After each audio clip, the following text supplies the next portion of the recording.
기획 세션은 좌장이신 통일연구원 고유환 원장님께서 진행해 주시겠습니다. 큰 박수 부탁드립니다.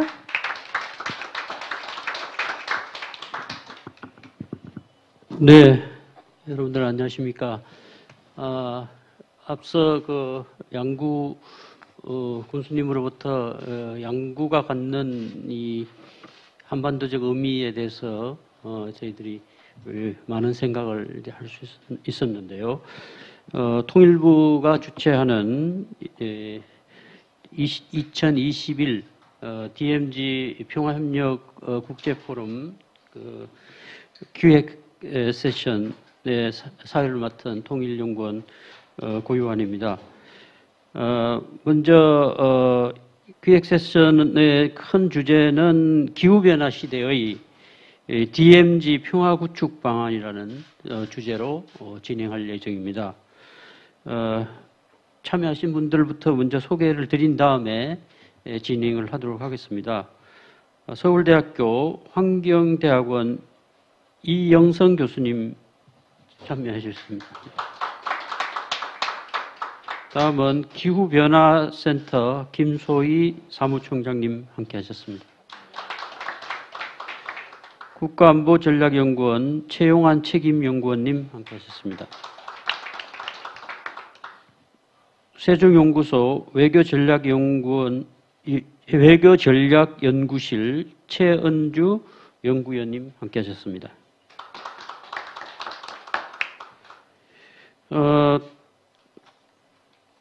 이번 기획 세션은 준비하신 발표자들의 주제가 바이든 행정부의 기후변화와 관련지어서 DMZ의 기후 에너지 협력 문제, 또 기후변화와 DMZ 생태 환경과 관련된 주제, 그리고 기후변화와 DMZ 및 접경지역 남북 협력 방안, 그리고 북한의 VNR, 자발적 국가 리뷰라고 하는 그 보고서와 연계해서 DMZ 접경지역 남북협력 방안, 이 4개의 주제를 이제 다루게 되겠는데요. 이게 서로 연관된 주제이긴 하지만 굉장히 이 주제 범위가 넓게 설정이 되어 있습니다. 그것은 이 현재 인류가 직면하고 있는 여러 위기들이 분리돼서 움직이지 않고 다 연관된 문제라는 관점에서 주제 설정을 그렇게 한 것 같습니다. 그러니까 지금 한반도의 한정에서 보더라도 그동안은 우리에게 가장 위협으로 인식됐던 문제가 북핵 위기였었습니다.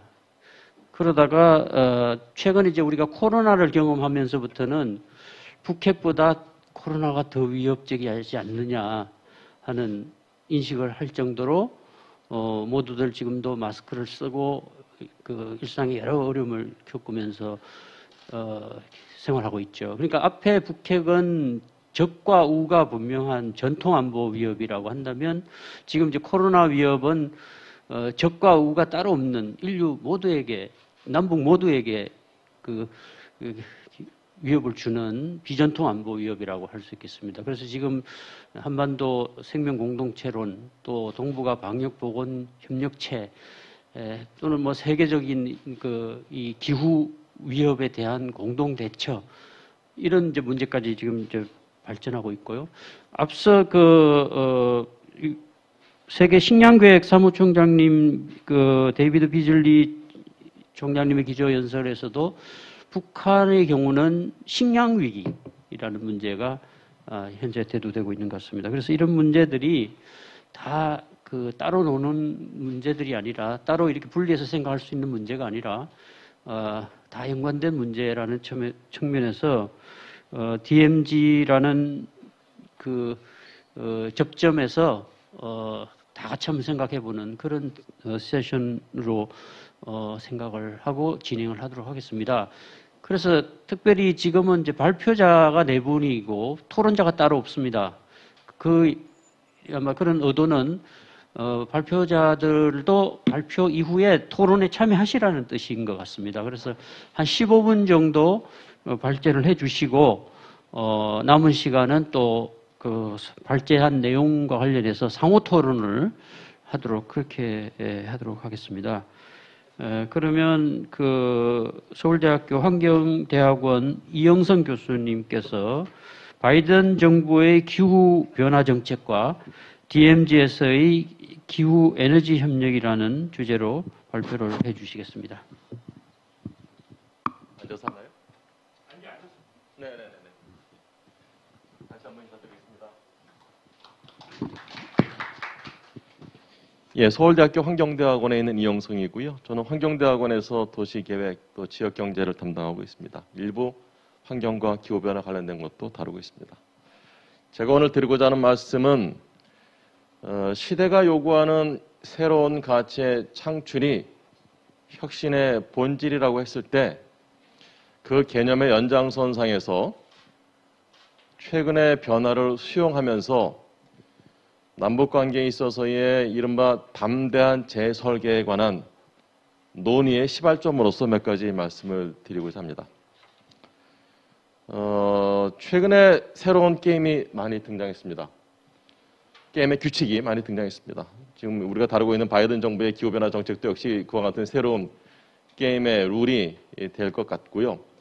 이것은 이제 바이든 정부에서 기후변화라는 표현 대신에 기후위기라고 하는 표현도 많이 쓰고 있는데 전 인류적인 위협에 대응하기 위한 전략이기도 하면서 동시에 미국이 국제 정치 외교 무대에서의 리더십과 경제적 측면에서의 확고한 경쟁력을 구축하기 위한 전략적 선택이라는 측면도 있고요. 그래서 전 지구적인 위기에 공동 대응하면서 어쩌면은 DMZ가 이 기후변화라고 하는 새로운 게임의 규칙 속에서 전 지구적인 인류에 대한 기여도 기여지만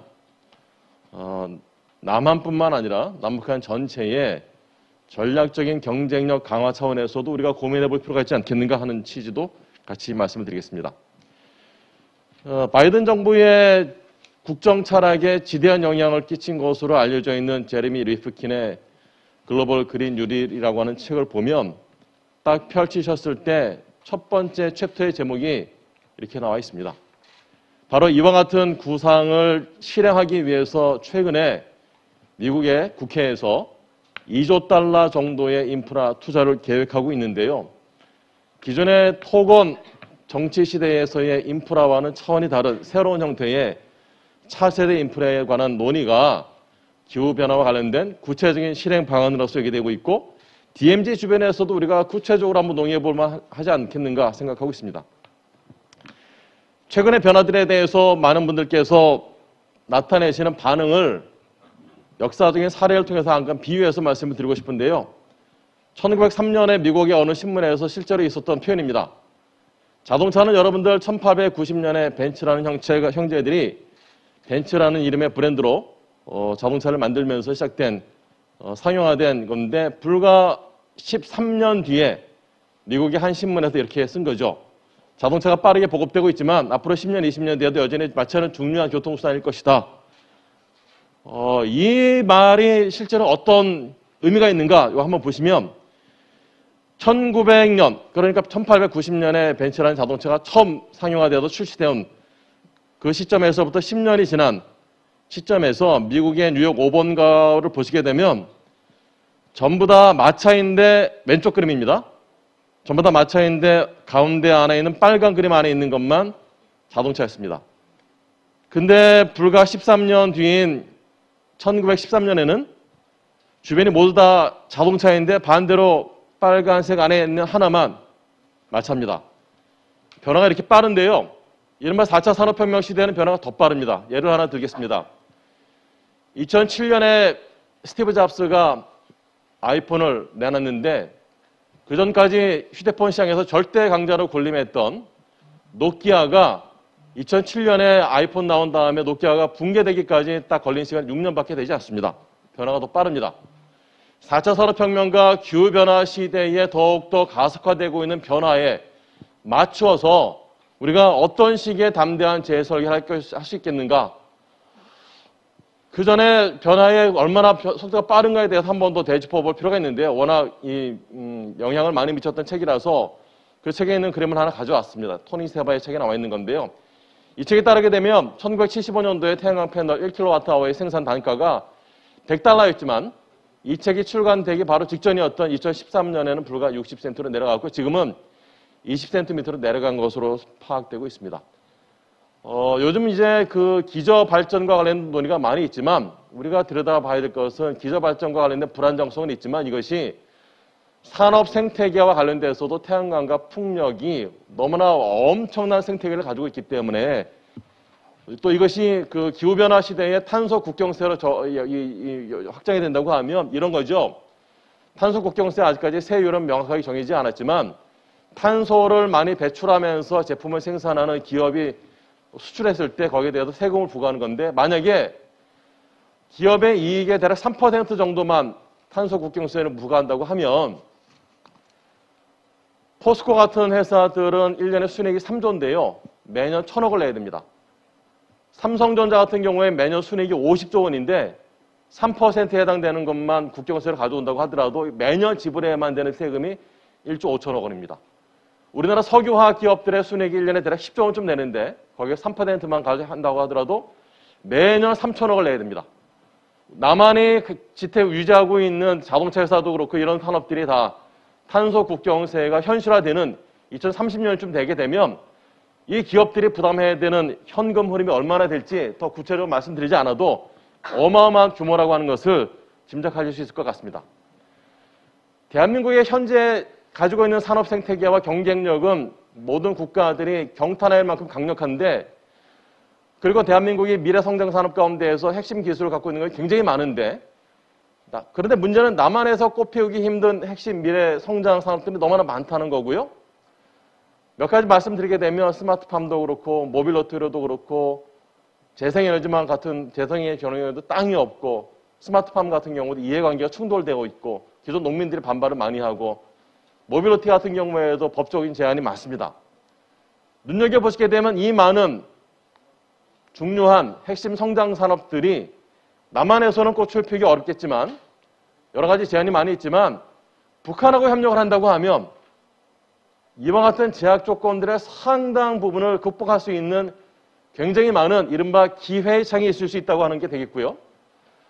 이 많은 수많은 산업들 제가 지금 이 통일부하고 평화통일경제특구 구성하면서 하는 연구의 일부를 가져왔습니다만 중간부에 발표했던 자료들인데요.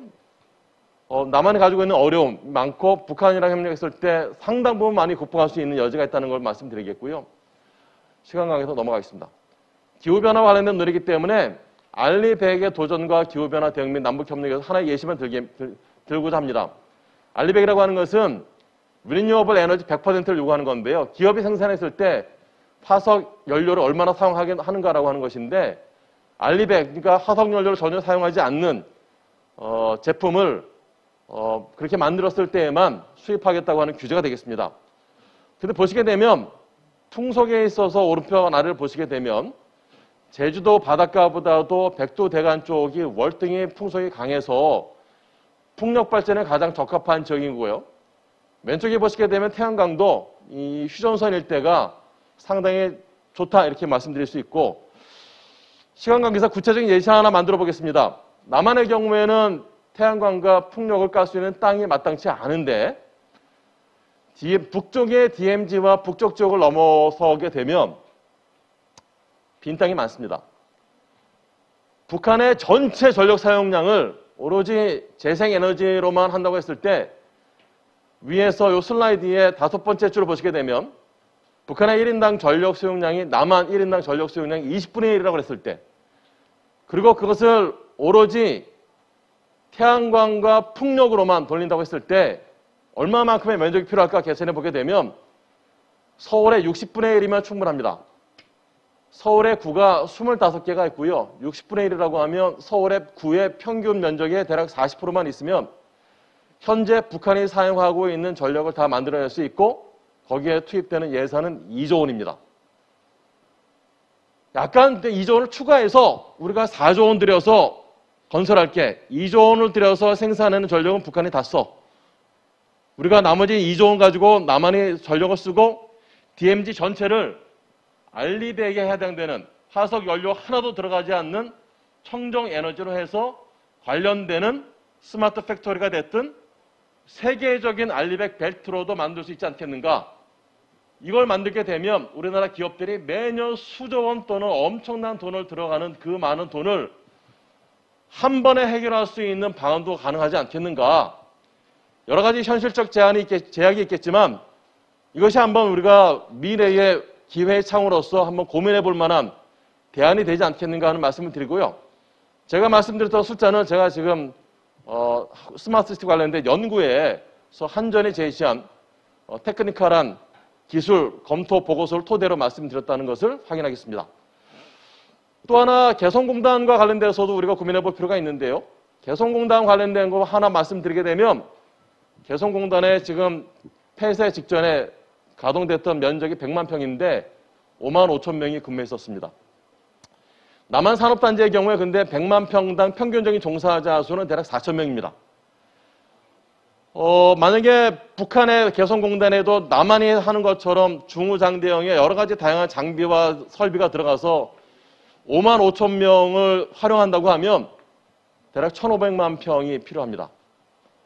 1,500만 평의 개성공단이 10년, 20년, 30년 뒤에 가동된다고 했을 때 그렇게 새롭게 돌아가는 개성공단 안에 남한에서 기술이 확보가 되고 있지만 꽃피우지 못하는 그런 유망한 미래 성장 산업들을 유치를 하고 개성공단의 맞은편에 있는 파주에도 같이 대응하는 쌍둥이로서 뭔가 한 다음에 아까 말씀드렸던 에너지 협력을 토대로 해서 DMZ 전역에 걸쳐서 100% 재생에너지로만 돌아가는 거대한 세계적인 알리백 산업단지로 만든다고 하면 남한과 북한 모두의 도움뿐만 아니라 한국의 전략적인 경쟁력도 강화시키는 동시에 기후변화라고 하는 국제적인 측면에서도 기여할 수 있는 여러 가지 방책과 기회가 있을 것으로 생각합니다. 그래서 이것도 협력의 구체적인 유형으로서 플랫폼 협력, 모빌리티 협력, 에너지 협력, 제조 협력, 농업 협력, 물류 협력들이 기후변화라고 하는 새로운 게임의 룰에 맞춰서 우리가 담대한 재설계를 한 번쯤은 더 깊이 있게 논의하는 기회가 앞으로 있어야 될 것 같고요. DMZ는 세계적으로 청정한 자연 생태계 보고입니다. 그래서 혹시라도 노동 투입하고 전통적인 자본 투입하고 이래서 생태계 망가지는 것을 방지하기 위해서 지식 집약 산업 위주로 바꿔왔으면 좋겠다는 생각이 들고요. 근데 지식 집약 산업이라고 하는 것이 그것만 가지고 되는 게 아니라 주변에 노동 집약, 자본 집약, 기술 집약의 산업 생태계가 잘 갖춰져야 되는데 양구, 인제, 그다음에 파주, 그다음에 철원에 걸쳐서 이와 같은 산업의 생태계를 좀 더 치밀하게 체계적으로 짜는 작업을 지금부터 해야 될 것 같고요. 시간 관계 넘어가겠습니다. 뿐만 아니라 장소의 품질이라고 하는 것을 저희들이 사용하고 있는데 지식 집약 산업이 발달하기 위해서는 노동 집약, 자본 집약, 기술 집약 산업하고의 유기적인 연계도 굉장히 중요하지만 지식 집약 산업 종사자 수들이 원하는 것은 깔끔하고 깨끗하고 편리하고 안전하고 이런 주거 환경을 원하기 때문에 접경 지역에 대해서 장소의 품질을 높이기 위해서 그린 뉴딜의 일환으로 추진됐던 스마트 그린 도시의 개념들을 적극 채용해서 거주하고 계신 분들의 삶의 질도 대폭 높이기 위한 방안도 함께 강구되어야 되지 않겠나 싶어서 제가 환경부하고 했던 연구도 한번 가져와 봤고요. 참고해 볼 만하지 않겠는가 생각합니다. DMZ와 접경지역의 방향에 대해서 제가 오늘 말씀드렸던 논의의 결론으로서 한번 되짚어보게 되면 기후변화 또 기후위기, 기후 대응과 관련돼서 국제적인 기여를 위해서 세계적인 알리백 벨트를 만들었으면 좋겠다. 그래서 개성공단에서부터 파주로 이어지는 이 지역에는 미국의 기업들이 들어와서 중국으로 수출하고 또 이 양구, 인제서부터 원주로 이어지는 벨트에서는 중국 기업들이 들어와서 일본과 미국으로 수출하는 그다음에 어저께도 잠깐 얘기 나왔습니다만은 북한의 인건비가 지금 1인당 GDP가 1,300달러고 중국의 건 13,000달러인데요. 앞으로 중국 기업과 미국 기업들이 들어오는 그런 기회가 많이 있을 것 같습니다. 그리고 세계 최고 수준의 생태계 다양성이 보존된 생태벨트 속에서 고부가 가치 지식 생산의 친환경 거점으로서, 그다음에 스마트 그린 도시와 연계해서 친환경적이면서 스마트한 정주 여건으로서 앞으로 10년, 20년, 30년을 내다보는 장기적인 계획에 담대한 재설계를 통해서 끌고 나가야 되지 않겠는가 하는 말씀으로 제 발표를 마치겠습니다. 감사합니다. 예, 감사합니다. 이어서 기후 변화와 DMZ 생태 환경이라는 주제로 기후 변화 센터 김소희 사무총장님께서 발표해 주시겠습니다. 네, 반갑습니다. 우선 2021년 DMZ 평화협력 국제포럼에 초청해 주셔서 진심으로 감사드립니다. 아울러 기후변화로 관련해서 이런 기획 세션에서 기후변화 관련된 말씀을 드릴 수 있게 되어서 매우 영광으로 생각합니다. 저희 기후변화센터는 2008년에 설립된 비영리 민간단체로 기후변화 관련된 감축과 적응 관련된 노력을 지속적으로 해오고 있는 비영리 민간기구입니다. 제가 DMZ의 생태나 환경 부분의 전문가는 아닙니다, 솔직히. 그리고 이후 세션에서도 DMZ 관련된 생태와 환경 부분에 대해서 더 구체적으로 다루고 있는 것을 잘 보고 있습니다. 그래서 그 부분에 대해서 그 이슈보다는 제가 그래도 한 15년 이상 기후변화, 글로벌의 기후변화 흐름에 대해서 지켜보면서 왜 기후변화와 생태 환경이 같이 지금 콜라보 가고 있는 그런 트렌드를 좀 같이 설명을 드리고 싶고요. 제가 전달하고자 하는 그 메시지 중에 큰 틀 중에 하나는 기후변화 문제는 국내의 환경 이슈와 다르게 굉장히 정치, 경제 이슈랑 연결돼 있다라는 말씀을 좀 드리고 싶고, 매년 기후변화 당사국 총회 다음 주 11월 1일부터 스코틀랜드 글래스고에서 열리는 기후변화 당사국 총회에 우리 대통령도 지금 기후 정상회의차 참석을 하시지만 그 자리에 북한의 관계자들도 항상 참석을 해서 그런 자리에서 기후변화 문제를 논의했던 그런 일들을 통해서 그런 내용들을 바탕으로 제 발표를 하도록 하겠습니다.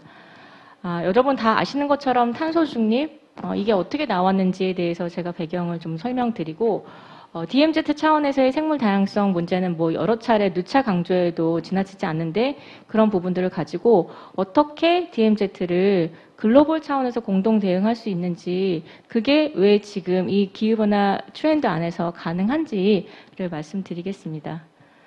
네, 뭐 올해 우리나라는 뭐 그게 크게 이제 이런 재해라고 말할 부분들이 뭐 없었지만 뉴스에서 너무 많이 보셨겠지만 서유럽 홍수라든지 뭐 중국의 홍수라든지 그리고 미 서부의 산불 재해라든지 이런 부분에 대해서 뉴스를 많이 접하셨을 겁니다. 오른쪽에서 보시는 것처럼 자연재해, 이게 보통 재보험사들한테 이런 통계들을 많이 내는데요. 실제로 보험사들한테는 기후변화 관련된 이상기후가 굉장히 큰 이슈입니다. 어떻게 보험 차원에서 이거를 해지할 것인가에 대한 이슈인데요. 관련된 이상기후의 빈도, 수도 많아지지만 그 강도가 점점 세지고 있어서 솔직히 저희가 이거를 컨트롤하기는 어렵고 어떻게 잘 적응하느냐가 최근에는 더 큰 이슈라고 보시면 되겠습니다. 여러분 잘 아시는 것처럼 매년 다보스에서 글로벌 리더들이 만나시죠. 그 자리에서 우리가 뭔가 이 경제사회를 이끌고 가는데 가장 큰 리스크가 되는 게 뭘까라고 매년 리스크를 뽑습니다. 그 리스크에서 가장 가능성과 영향력을 봤을 때 우상향 쪽에 위치한 부분이 바로 기후변화 대응 실패입니다. 우리가 기후변화 대응을 실패하는 순간 우리가 뭐 지금까지 노력해왔던 모든 것들이 다 경제적, 사회적 피해로 다가올 것이다. 그렇기 때문에 이 리스크에 대해서 우리가 지금 대응하지 않으면 진짜 이거는 뭐 취약계층이나 개도국의 문제가 아니라는 얘기인 거죠. 이런 논의들이 지속적으로 글로벌에서 꽤 오랫동안 20년 이상 돼 왔기 때문에 지금 얘기되고 있는 이런 모든 부분들에 대한 뭐 기후 위기, 탄소 중립 이런 얘기들이 나오는 건데요. 그 중에 가장 큰 변화 중에 하나가 생물 멸종 부분입니다. 네, 그 생물 다양성을 보존하는 정책이 기후변화 완화에 미치는 영향이 굉장히 지대하게 영향을 주고 있다. 그래서 생물 다양성을 보존하는 문제랑 기후 대응 문제랑은 별개의 문제가 아니다. 이거는 같이 가야 된다라는 그런 그 합의들이 계속 되고 있고 그런 관련된 보고서들이 계속 나오고 있습니다. 그 최근에 나오는 IPCC 제6차 보고서에 따르면 전 세계 평균 전 지구 평균 기온이 1.02도 정도 상승했다고 이번 6월에 발표를 했는데요. 이게 전 지구 평균이지 각 지역마다의 평균 기온 상승은 또 다릅니다. 우리는 이 상승 속도가 조금 더 빠릅니다. 그래서 그런 부분들을 감안할 때 뒤에서도 말씀을 주시겠지만 DMZ의 영향, 그 기후변화 영향 미치는 것도 마찬가지로 영향을 미치게 돼 있습니다. 그래서 2015년에 굉장히 중요한 두 가지 협약이 글로벌 차원에서 만들어졌죠. 하나는 SDG, 그리고 또 하나가 파리 협약입니다. 이 이슈에 대해서 2030년까지 이 목표를 좀 달성해 보도록 우리가 노력을 하자. 이런 부분이고요.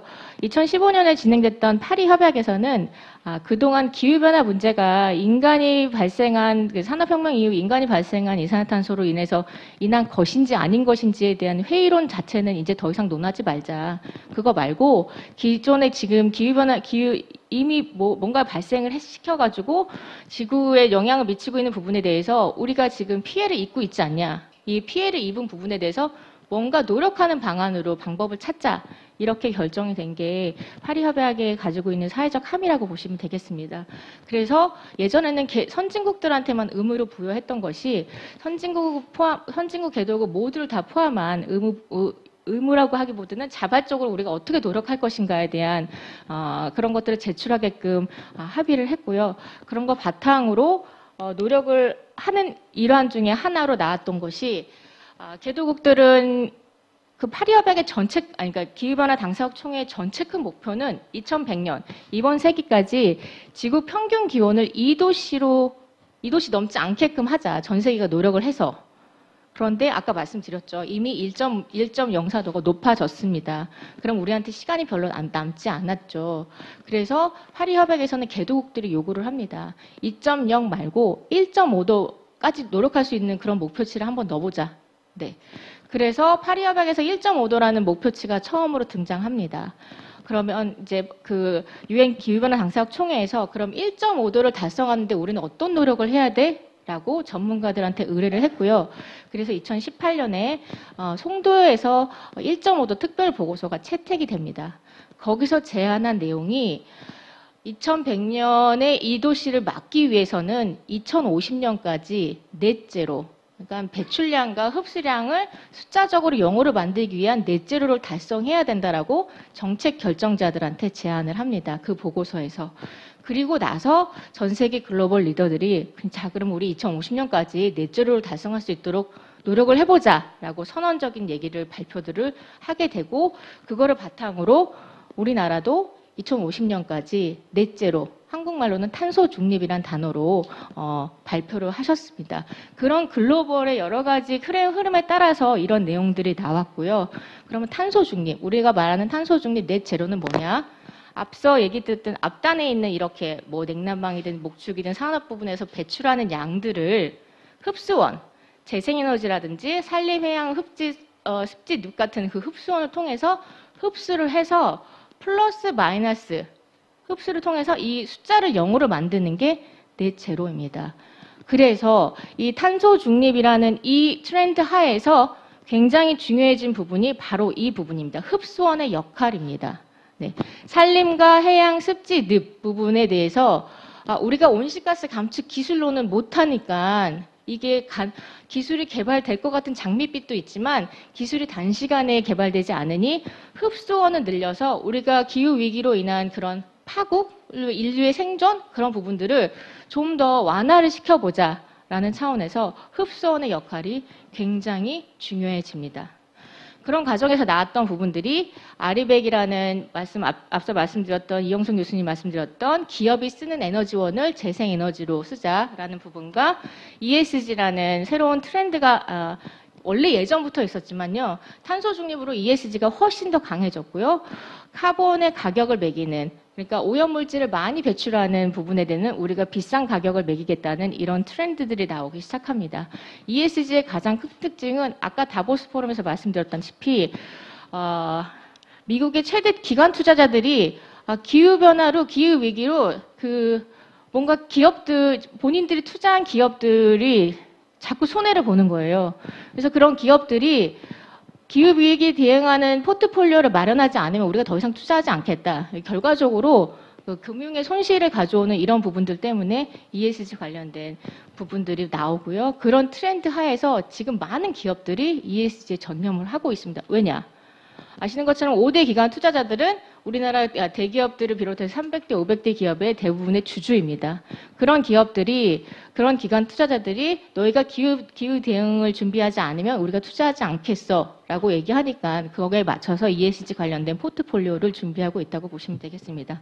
이러한 모든 흐름들이 기후위기 대응과 다 연결이 되는데요.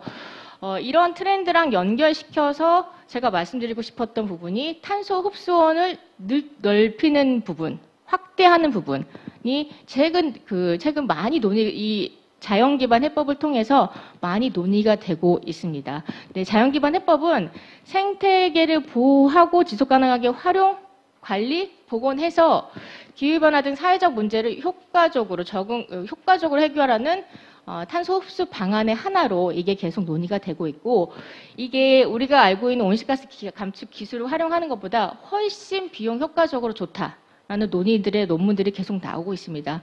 전 뒤에서 말씀드리겠지만 DMZ를 관리하는 것도 지금 탄소 중립에 관련된 이 몇 가지 트렌드 안에서 논의되고 글로벌에서 트렌드 안에서 논의되고 있는 MBS가 DMZ를 관리하는 가장 밑받침으로 자리 잡으면서 이걸 바탕으로 DMZ가 가지고 있는 생태계도 보존하면서 기후변화를 대응하는 굉장히 중요한 요지로서 자리 잡을 수 있게끔 했으면 좋겠다라는 바람이 있습니다. 이런 논의들은 이미 유럽연합에서는 많이 논의가 됐고요. 민간 부분에서도 ESG랑 연결시켜서 MBS 기반으로 돈이, 금융이 흘러가고 있다라고 말씀을 드리고 싶습니다. 15분이 굉장히 짧습니다. 네. GCF 사례, 송도에 있죠. 그린 클라이밋 펀드, 기후변화에 대응하는 곳에 지원하는 거고, 이거는 기후변화 당사국 총회에서 굉장히 중요한 부분으로 선진국들이 매년 1,000억 불을 모아서 개도국에 지원해야 되는 그런 기금입니다. 이런 기금을 쓰는 곳에서도 지금 현재 MBS를 바탕으로 한 부분에 많은 투자가 이루어지고 있고 지원이 이루어지고 있습니다. 필리핀 레이티 지역 복원 사업이나 우간다 습지 지역 복원 사업 같은 것도 되는데 DMZ 쪽이 왜 안 될 이유가 뭐가 있겠습니까? 그런 부분들과 연계해가지고 MBS를 바탕으로 해야 되는 부분이고요. 네. 이거 보시면, 이거는 지금의 ESG가 왜 나왔는지에 대한 가장 기본적인 논의 방법입니다. 이 리프 연합이라는 거는 최근에 기후변화 탄소 중립 나오면서 미국을 비롯해 선진국과 유럽들이 포함해서 전 세계에 나무를 심겠다라는 것이고, 거기에 대한 기본적인 비용은 다 기업들에서 나옵니다. 이거가 올해 기후변화 당사국 총회에서 굉장히 중요한 약간 이니셔티브 중에 하나로 될 텐데요. 우리나라 기업들도 대기업들도 이 리프 연합에, 리프 코올리션에 참여해가지고 하겠다라는 그런 메시지도 내고 있는 상황에서 이게 탄소 중립 ESG가 이런 식으로 연결되는데 거기에 탄소 흡수원을 늘리는 쪽으로 이 돈의 흐름이 흐르고 있다라는 그런 부분들을 강조해서 말씀드리고 싶습니다. 이 부분은 넘어가도록 하겠습니다. 아마 또 뒤에서 또 더 자세하게 하고, 메인 이슈는 이렇습니다. 워낙 생태계 보고고, 저 혼자 보기에도 너무 아까운데 이거를 글로벌 차원에서 어떻게 좀 잘 확대하고 알리고 하는 부분들이 필요한 부분인데요. 이미 우리나라 대통령께서도 국제평화지대로 만들자라는 제안을 하셨고, 그런 의미에 대해서 유엔 사무총장도 화답을 하셨습니다. 그래서 이거를 양구에서 시작하지만, 접경지에도 시작하지만, 저는 기후변화 당사국 총회 때, DMZ 관련된 글로벌 내용들이 계속 지속적으로 만들어질 수 있는 장이 있었으면 하는 그런 바람들이 좀 있습니다. 그런 차원에서 보호해야 된다는 건 너무 당연한 거고요.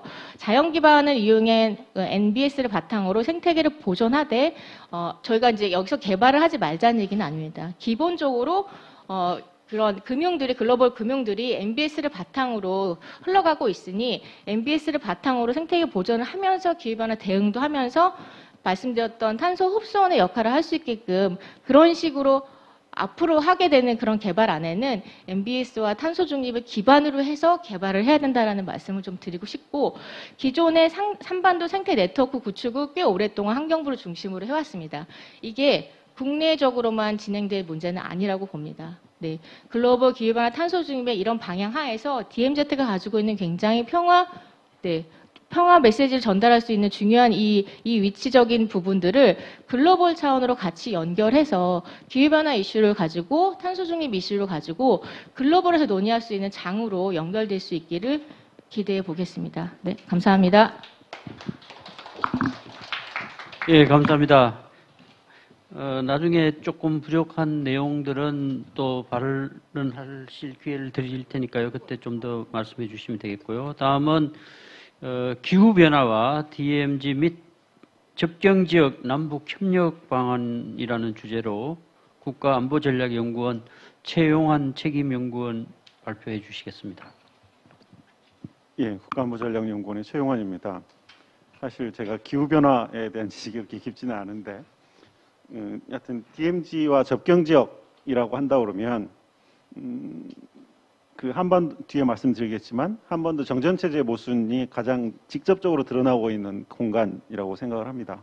그리고 또 하나는 이제 기후변화는 그 이상 기후를 가져오기도 하고 자연재해를 가져오기도 하고 북측 안에서 발생하는 자연재해가 남쪽에 영향을 미치고 있습니다. 몇 가지 사례를 이따 말씀드릴 텐데요. 그쪽에서만 문제가 생긴다고 해도 문제지만 남쪽에 실질적으로 영향을 미치고 있는 부분이 있기 때문에 기후변화의 모순과 그리고 분단체제의 모순이 그대로 집적되어 있는 지역이다라는 것을 좀 말씀드리려고 합니다.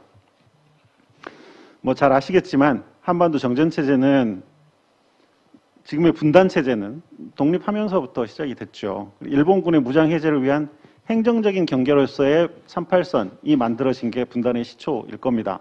그건 뭐 너무너무 잘 알고 계실 거고요. 실제 38선을 그었다는 사람들로 알려진 딘 러스크와 찰스 본스틸의 사진입니다.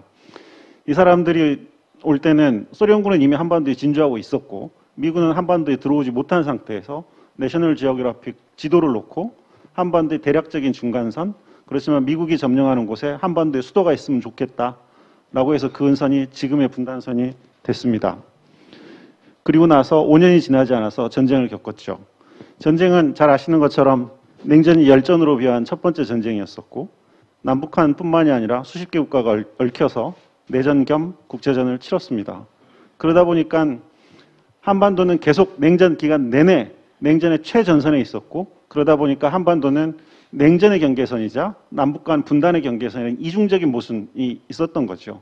그게 탈냉전에 들어와서는 이른바 남남 갈등이라고 하는 내부적인 갈등까지 겹쳐지면서 한반도 내에 굉장히 심각한 다층적인 갈등 구조가 만들어지고 그 구조들은 서로 영향을 미치고 있기 때문에 문제가 잘 해결되지 않는 구조적인 속성이 있습니다. 접경지역과 관련돼서 말씀드리면 전쟁이 끝났을 때 어떤 체제를 만들었냐라는 거죠. 제 판단이지만 정전협정문을 자세히 읽어보면 정전협정의 서명 당사자들은 이 협정이 70년 이렇게 갈 거라고 생각하지 않았던 것 같습니다. 60일 이후에 개최될 정치협상에서 새로운 협상이 나올 거라고 생각을 하고 만들었던 정전협정이 지금 70년 넘게 지속되고 있는 거죠. 정전협정의 내용을 보면 일단 이게 법적으로 끝나지 않은 전쟁이기 때문에 정전 상태를 누가 관리할 거냐라는 문제가 있습니다. 남쪽으로 하면 유엔사, 그러니까 군사정전위회가 담당하는 거죠. 그리고 우리 측 입장에서 보면 앞으로 전쟁이 나지 못하게 하는 문제, 전쟁 대비의 문제는 누가 담당할 거냐의 문제가 있었고 이건 지금도 계속 문제거든요. 작전 통제권 문제로 남아 있습니다. 그러다 보니까 한반도 문제는 속성상 기본적으로 굉장히 국제적인 문제가 될 수밖에 없었고요. 그게 이제 우리 사회 내부에 논란까지 이어지고 있다고 생각을 합니다. 잘 아시겠지만 좀 리마인드 하는 의미에서 보면 정전협정이 얼마나 불완전한 것인가를 상징하는 게 저는 남북 간의 경계라고 생각합니다. 정전협정이든 평화협정이든 전쟁이 중단되든 끝났든 제일 해야 될 게 첫 번째가 뭐냐면 어디가 경계냐라는 거죠. 그래야 안 싸울 거 아니겠습니까? 정전협정에 보면 DMZ와 한강하고 중립수역이 설정되어 있습니다. 그렇지만 바다의 경계를 설정하지 않았습니다. 그 결과 한반도의 경계는 법적으로 성격이 다른 세 개의 공간이 존재합니다. DMZ는 잘 아시는 것처럼 1953년 7월 27일 남북의 군사대치선을 기준으로 남북으로 2km씩 톡 4km의 인간의 접근을 극도로 제한하는 공간입니다. 한강하고 중립수역은 그런 공간이 아닙니다. 정전협정 당시에 군사적 대치선이 아니었습니다. 그러다 보니까 실제 군사적 대치선보다 훨씬 뒤로 물린 경계였었고, 그러다 보니까 MDL이 설정되지 못하고 전체를 존으로 관리하는 공간이고, 이 공간은 정전협정상의 민간 선박의 무해 통항이 허용되는 공간입니다. 그럼에도 불구하고 관행적으로 DMZ와 똑같이 관리를 하고 있는 셈인 거죠. 그리고 정전협정은 바다에서 경계를 설정하지 않았습니다. 왜냐하면 바다에서의 전투 경계선은 평안북도까지 우리가 올라가 있었기 때문에 바다에서의 경계를 설정할 수 없었죠. 전쟁이 끝나고 나서 유엔 사령관이 임의로 그은 북방 한계선이 지금의 경계선인 것이고, 북한이 끊임없이 이 조항의 불법성 그리고 근거가 없음을 주장하면서 실질적으로 이제 몇 번의 교전이 발생했고, 그 교전 때문에 이제는 우리도 물러설 수 없는 사실상의 경계선으로 작동을 하고 있습니다. 그렇기 때문에 DMZ에서 무언가를 한다라는 것은 정전 체제의 기본적인 변화를 아무리 조그맣더라도 변화를 수반합니다. 예컨대 DMZ 안에 지난 정부 시절에 있었던 DMZ 세계 평화공원을 조성한다라고 하면 정전협정문에 보면 DMZ 안에 들어갈 수 있는 인원은 2,000명으로 제한되어 있습니다. 북에서 1,000명을 넣을 거기 때문에 우리가 넣을 수 있는 인원은 1,000명입니다. 하루에, 그런데 그 1,000명이 전부 사실은 DMZ 안에는 군인이 들어갈 수 없기 때문에 우리가 민정경찰이라는 이름으로 병력을 집어넣고 있지 않습니까? 그럼 민간인을 넣을 때는 정전협정문을 공식적으로는 바꿔야 됩니다. 그렇지 않으면 정전협정 위반인 거죠. 그러다 보니까 DMZ 화살머리 고지에서 도로를 개설할 때도 그 관할권을 가지고 있는 유엔사가 관리권을 남북한 군에 일시 양도하는 그 사업에 관해서 일시 허용하는 방식으로 추진을 했고, 지금도 계속 그런 식으로 하고 있습니다. 그러니까 어찌 생각하면 DMZ 안에 접근하는 게 너무너무 어려운 문제이기도 하지만, 오히려 그렇기 때문에 DMZ에서 뭔가를 한다는 것은 정전협정 체제의 변화를 조금씩이라도 가져올 수 있는 굉장히 큰 의미를 가지고 있는 사업이라고도 생각을 합니다. 실제로 이제 그 대북 물류 지원이라든가, 이거는 제재의 문제이기도 하지만 결국에는 관할권의 문제이기도 하고, 이런 것들이 지금 지속적으로 몇 년 사이에 문제가 됐다는 건 잘 알고 계실 겁니다. 또 하나는 이제 기후변화와 한반도입니다. 이건 뭐 빨리 말씀드리겠습니다. 금방 앞에서 자세히 설명해 주셨기 때문에. 잘 아시는 것처럼 기온이 계속 올라가고 있고, 아무것도 안 하면 계속 올라갈 거다라는 그래프인 거고요. 이거는 우리 기상청에서 나온 2020년도 기후변화 전망입니다. 강수량 변화를 보면 2040년 정도까지는 비가 줍니다. 전체적으로 줄다가 그 이유가 되면 어떤 시나리오에서도 다시 강수량이 느는 건데, 앞으로 한 20년 정도는 비가 줄 거다라는 것은 예상할 수 있습니다. 그리고 전체적으로 가뭄도 굉장히 많이 증가하고 있고, 문제는 기후변화의 영향은 남한이든 북한이든 공이 비슷하게 미치지만 사회 인프라가 취약한 북한 쪽에서 훨씬 많은 재해가 발생하고 있다는 겁니다. 이거는 USAID하고 벨기에 루뱅 대학이 2019년에 낸 보고서에 따르면 자연재해 피해 인구가 북한은 인도 다음으로 세계 2위입니다.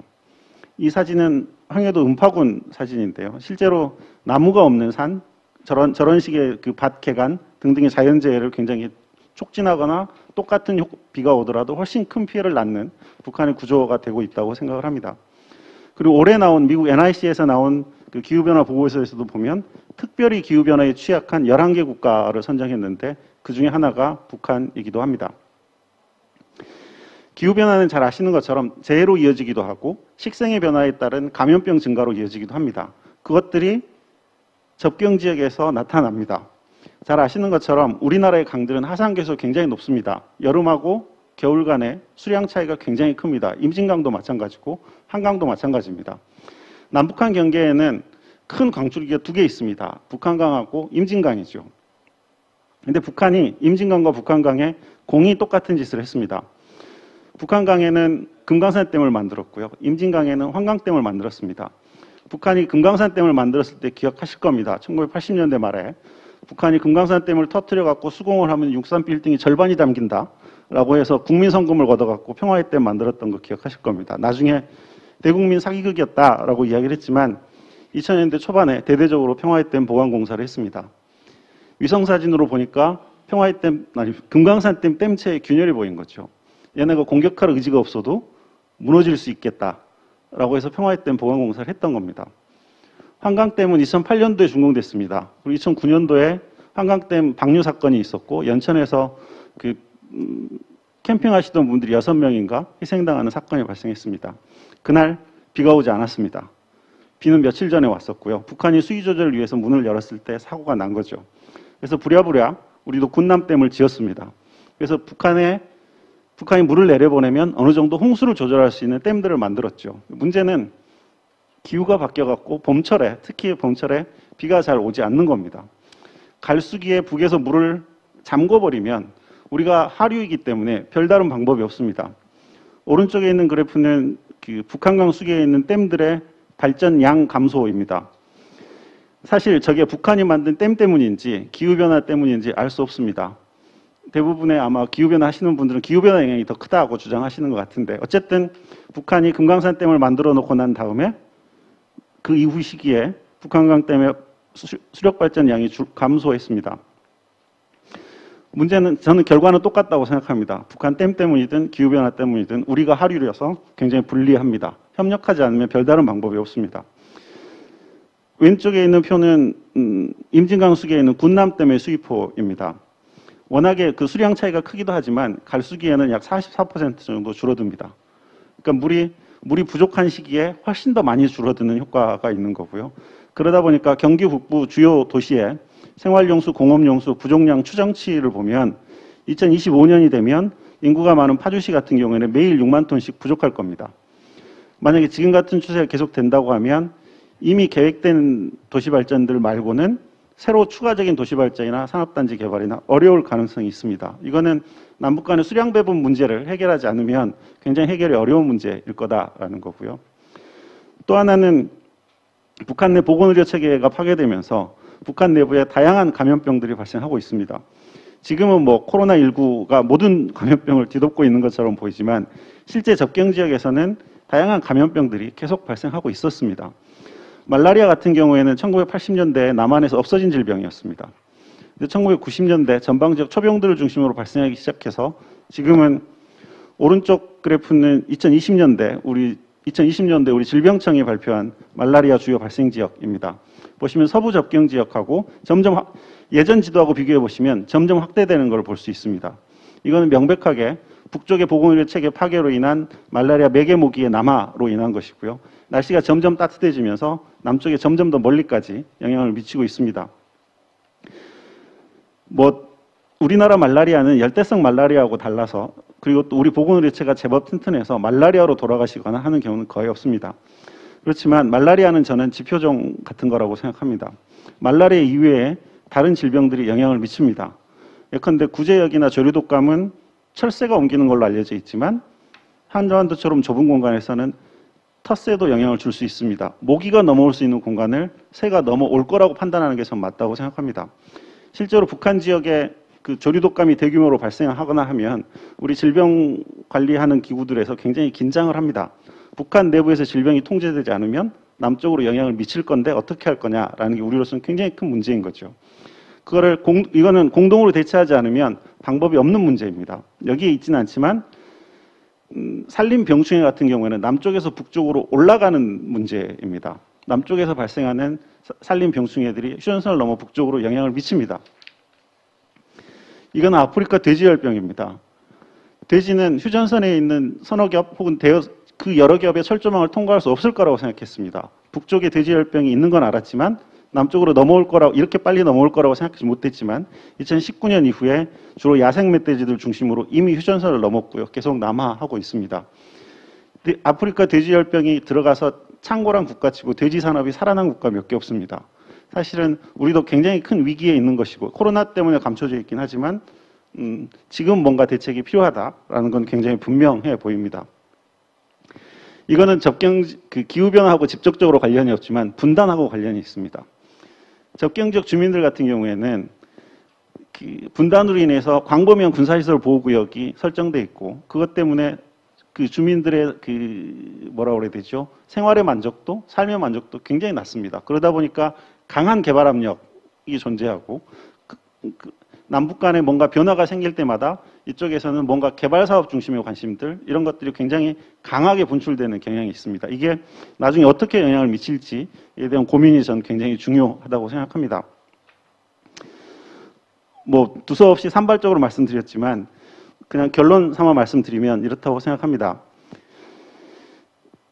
우리 접경 지역은 정전 체제를 평화 체제로 전환하기 위한 굉장히 중요한 이슈와 관련된 공간이다라고 생각합니다. 처음에 말씀드렸던 것처럼 여기에서 무언가를 하는 것은 분명히 군사적인 관할권의 문제에서부터 시작해서 정전 체제를 평화 체제로 어떻게 전환할 거냐에 대한 중요한 실험을 하는 거다.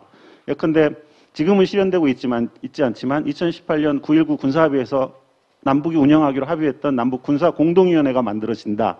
그리고 군사 공동위원회에서 남북 간의 이견과 갈등을 해결하는 기제가 만들어진다라고 하면 군사 공동위원회는 군사 정전위를 대체할 수 있는 이른바 평화 체제로 전환할 때 DMZ를 관리하는 기구로서의 역할을 담당할 수도 있을 것입니다.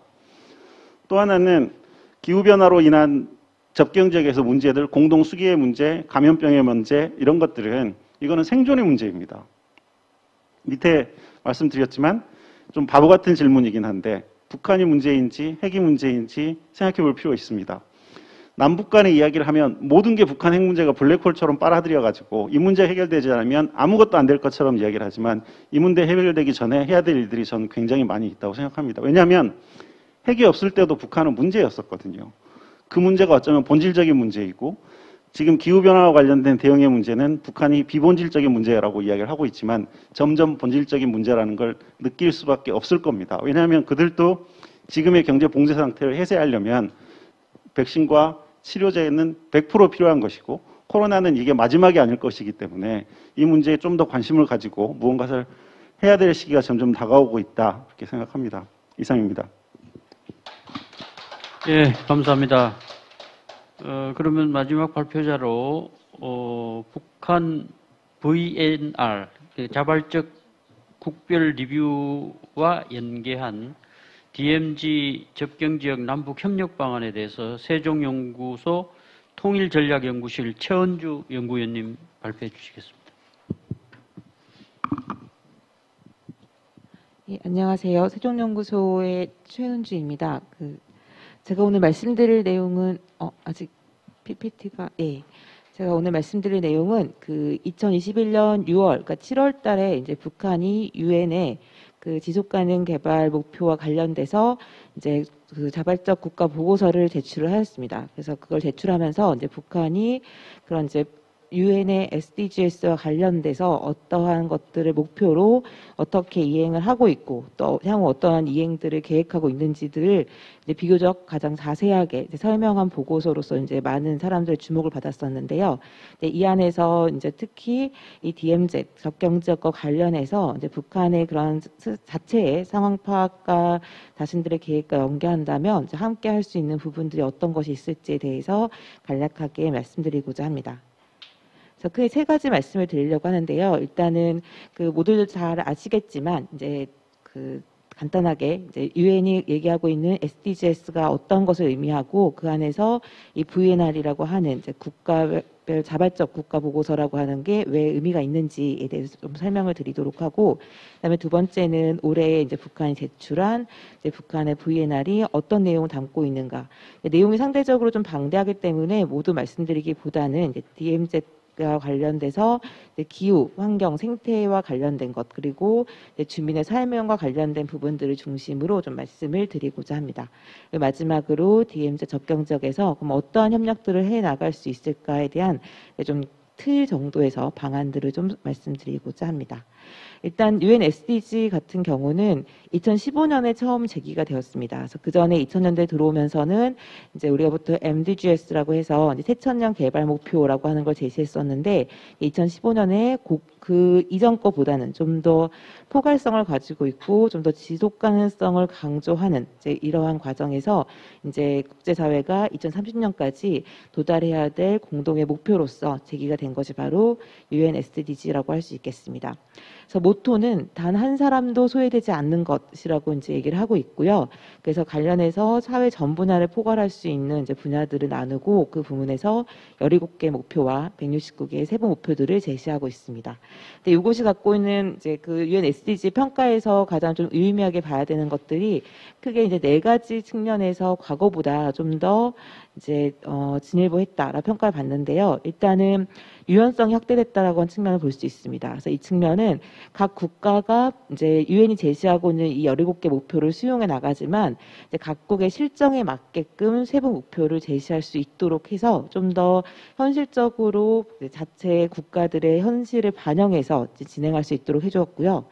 포용성이라고 보통 얘기하는 것들은 과거에는 이제 주로 빈곤 문제 아니면 보건이나 교육 문제와 같이 취약한 분야들을 중심으로 이제 개발해 나가는 것들 혹은 이제 그것들을 발전시킬 방향들을 얘기했다면 지금은 그것들을 더해서 이제 그 성장, 그러니까 경제 성장의 문제, 생태의 문제, 그다음에 환경과 인간 자체에 대한 문제들로 좀 더 주제들이 확장되었다라고 볼 수 있겠습니다. 그러다 보니까 아무래도 과거에는 개발도상국들을 중심으로 하는 것들이 MDGs의 특징이었다 한다면 SDGs는 이제 그런 포용성이 확대되면서 이제 이것을 이행하는 주체는 개발도상국뿐만 아니라 선진국들도 함께 참여할 것들을 요구하고 있고 그 과정에서 국가가 주도하는 것들이 분명 유의미하지만 이와 함께 비정부 기구나 아니면 민간 영역에서도 이런 SDG에 적극적으로 참여를 해서 사회 구성원 전체가 참여한 사회 발전의 방식들이라고 하는 게 SDG의 특징이라고 얘기를 드릴 수 있을 것 같습니다. 네, 이런 과정에서 이제 그 SDGs에 대한 것들을 함에 있어서 이게 이제 좀 장기 목표다 보니까는 이제 주기적으로 각 회원국들에게 자발적 국별 리뷰 혹은 자발적 국가 리뷰들을 제출할 것을 권고를 하고 있었고요. 이제 이것들을 통해서 각 국가의 이행 사항들을 확인하고 이제 가장 이후에 개발 계획들 그 안에서의 국제 협력들에 대한 방안들을 만들어가는 것들 필요한 기초 자료라고 이제 보시면 될 것 같습니다. 그래서 이것이 유엔이 지속 가능 발전 목표로 제시하고 있는 17개의 목표이고요. 이 목표에 따라서 각 국가들은 각각의 목표와 관련된 자신들의 이제 계획들을 세워 나가는 것들이 이제 최근에 유엔 SDG가 보여주고 있는 이제 추세라고 볼 수 있겠습니다.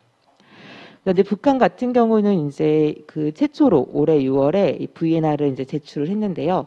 원래 계획대로 하면은 작년 이제 여름에 제출하기로 했으나 이제 코로나 상황과 여러 가지 비상 상황들이 겹치면서 1년 연기를 요청했고 그래서 올해 7월에 이제 제출을 하였습니다. 이제 이걸 제출했을 때 이제 나타나는 것들 중에 주목했던 것들은 과거 90년대까지 북한의 경제가 어려워지고 이제 아무래도 북한 주민들 전체가 큰 고통을 겪는 과정에서 북한이 국제사회에 요청했던 방식들은 주로 긴급 구호의 방식들, 그러니까 일회성 구호의 방식들이었다고 한다면 2000년대 들어오면서부터 북한이 갖고 있는 관심사는 이제 그런 구호나 이제 그런 임시방편적인 성격들보다는 좀 더 이제 개발을 하는 장기 성장을 담보할 수 있는 국제 협력을 통한 개발에 대한 관심들을 갖기 시작을 했었고요. 이제 그에 따라서 2000년대 MDGs에 대한 것들도 상당한 관심을 보였었고 또 2007년부터는 유엔의 개발팀들과 더불어서 이제 전략 계획들을 세우고 현재까지 3차례에 걸쳐서 이행 기간들을 가져가고 있습니다. 그래서 이런 부분에서 북한이 과거와는 좀 달라졌던 방식들에 대한 관심사들 특히 개발 협력에 대한 이제 요구 사항들은 한데 높아지고 있다라고 볼 수 있고 그래서 이러한 추세에 맞춰서 북한이 실제로 노동신문이나 북한의 문헌 안에서도 이런 지속 가능 발전 목표에 대한 것들 혹은 지속 가능한 개발에 대한 이제 설명들 혹은 그 당의 입장들을 이제 설명을 하고 소개를 하고 있어서 이러한 이제 좀 세계적인 아젠다에 같이 부응하려고 하는 모습들을 보이고 있고 또 이제 김성 유엔 대사는 거의 매년 이제 이러한 유엔에서의 공개적인 연설을 통해서 이제 이런 유엔의 의지를 적극적으로 지지하고 북도 참석할 것이다라고 하는 것들을 반복적으로 이제 표명하고 있습니다. 북이 이렇게 VNR에 대해서 이제 그런 적극적으로 제출을 하고 이제 이러한 부분들의 그러니까 유엔의 그런 개발 계획에 동참하는 것들 중에 하나는 이제 그 김정은 집권 이후에 좀 더 구체적으로 나타나고 있는 모습들이 소위 말하는 정상국가화라고 얘기를 해서 국가의 운영 과정들이라고 하는 것들에 이제 과거에 좀 더 군 중심으로 이었던 이제 그런 정치 운영 방식들을 이제는 당 그리고 정 중심으로 움직이게 되는 그런 정상국가의 이미지 그리고 또 더불어서 국제사회의 일원으로서의 자신의 역할을 해나가겠다라고 하는 것들의 그런 이미지 제고에 대한 이제 욕구 그리고 그런 것들을 풀어나가기 위한 주요한 방안으로 이제 선택하고 있다라고 이해되는 부분이 있고요. 또 하나는 이제 김정은 집권 이후에 나타나는 북한의 특징 중에 하나가 경제 발전에 대해서 높은 관심을 표명하고 구체적인 방식들을 수립 추진하고 있는 것들을 봤을 때 그런 과정에서 자국 내 발전 방식도 중요하지만 그리고 국제사회와의 개발 협력을 통한 성장이라고 하는 것들이 이제 필요해질 수밖에 없고 그런 방식에서 결국에는 이제 유엔과의 협력 과정을 통해 이제 그러한 개발 협력의 우호적인 환경들을 좀 조성하고자 하는 것들이 북한에서 이제 부인의 대출의 또 다른 이제 목표 혹은 이제 기대 효과였지 않았을까라는 생각이 듭니다. 그래서 북한 같은 경우는 이제 앞에 잠깐 말씀드렸던 것처럼 이런 유엔의 SDGs가 각 국가의 현상에 맞게 상황에 맞게끔 자체적인 목표를 세울 수 있게 했고, 그래서 북한도 마찬가지로 국가 발전 목표를 세워서 NDGs로 통합을 합니다. 그래서 실제로 17개의 목표들이 이제 이 4개의 목표에 다 포함이 되는데요. 북한식으로 나타나고 있는 표현들이 상당히 많이 이제 NDGs에서는 반영이 됩니다. 그래서 첫 번째는 정치, 경제 파트와 연결시켜서 인민정권 강화, 인민대중주의의 구현. 그래서 요거는 산업이나 교육과 관련된 분야와 연결시켜서 목표들을 얘기하고 있고요. 두 번째는 이제 과학과 교육, 그리고 이제 그거와 관련된 사회 전반적인 개발의 능력들을 확충시키는 것과 관련된 목표들을 통합하고 있습니다. 그리고 세 번째 같은 경우가 이제 경제 파트, 산업협력과 관련된 파트로 거의 모든 분야를 포괄해서 북한이 얘기하고 싶어, 그러니까 북한이 추구하고 있는 지식경제로의 전환, 그리고 자립성의 강화 등을 이제 좀 포괄해서 이제 목표로 설정을 하고 있습니다. 그리고 이제 사회주의 문화와 관련된 부분들로 이제 이건 여성이나 이제 그런 사회 보건, 그다음에 이제 성평등 이와 같은 문제들이 포함되어 있다고 보시면 되겠습니다. 그래서 바로 이제 이런 식의 북한이 NDGs를 새로 설정을 하고 이것들을 이제 추진하는 과정에서 대략적인 이제 평가들은 이런 의지들을 보여주고 계획들을 많이 세우고 있고 또 이런 계획들이 북한이 2016년부터 시작했던 경제발전 5개년 전략 그리고 올해부터 다시 시작하고 있는 새로운 경제발전 5개년 계획과도 상당히 밀접하게 연동되어 있다는 평가들은 받을 수 있는데 실제적인 이행 과정에서는 아직까지 많이 취약한 모습들이 나타나고 있고 아무래도 이제 2020년에 코로나19가 또 발생하면서 더 강화되는 과정에서 북한이 국제사회와의 괴리가 좀 더 심해지고 있고 그런 과정에서 아무래도 북한이 기대했던 이제 국제 협력들이 원활하게 이루어지지 못하고 있다라고 하는 것들을 좀 볼 수 있을 것 같습니다. 그래서 이건 북한이 어떻게 시스템을 갖췄는가 제도적인 측면인데요. 이제 이거 전체를 포괄하는 거는 이제 지금 현재 박정근 내각 부총리이자 이제 국가계획위원회 위원장이 전체 이제 VNR 시스템, 그러니까 VNR 작성에서도 총책임자로 있었고 이와 관련된 것들을 주되게 내각에서 역할을 담당하고 있는 것으로 보여집니다.